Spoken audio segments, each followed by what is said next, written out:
रामकृष्ण हरी मित्रांनो, तर आत्ताच येणार असं आलेलं आहे हरिसिद्धी माताचं दर्शन काल केलं, पण एक स्पॉट राहिलेलं आहे, तर आता ते स्पॉट कवर करायला चाललो आहे.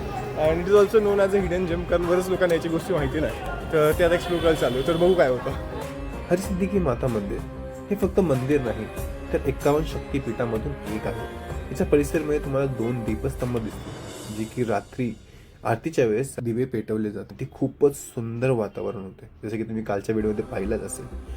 पण त्याहून अद्भुत आणि रहस्यमय म्हणजे ते आहे महामायावती यांची अखंड ज्योत. तुम्हाला माहिती आहे का, इकडे साधारण माणूस म्हणजे आपण सुद्धा नाही जाऊ शकत. इकडे फक्त जाण्याची परवानगी फक्त जे पुजारी आहेत त्यांना आहे. रामकृष्ण हरी मित्रांनो, तर जो हिडन स्पॉट मला कवर करायचा होता तो मी केला आहे. आय डोंट नो आता व्हिडिओज कसे आलेत, मी बघितलं नाही, घाईघाईमध्ये सगळं रेकॉर्ड केलं आहे, त्यामुळे मला आयडिया नाही कसं झालं आहे काय झालं आहे. फक्त एवढं झालं की मला ते कवर करायचं होतं, त्यामुळे मी कवर केलं. आता बघू कसं होतं. आता आम्हाला निघायचं आहे ओंकारेश्वरजवळ. आय थिंक पहिले एक स्पॉट होता, आय डोंट नो आता काय आहे ते, मला लक्षात येत नाही आहे, पण तिकडे जायचं आहे. मग तिकडून मग ओंकारेश्वरला जाणार आहे. संध्याकाळचं दर्शनाचं टायमिंग आहे.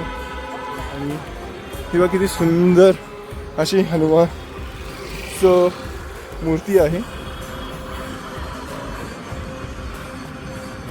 खूपच सुंदर आहे का ना.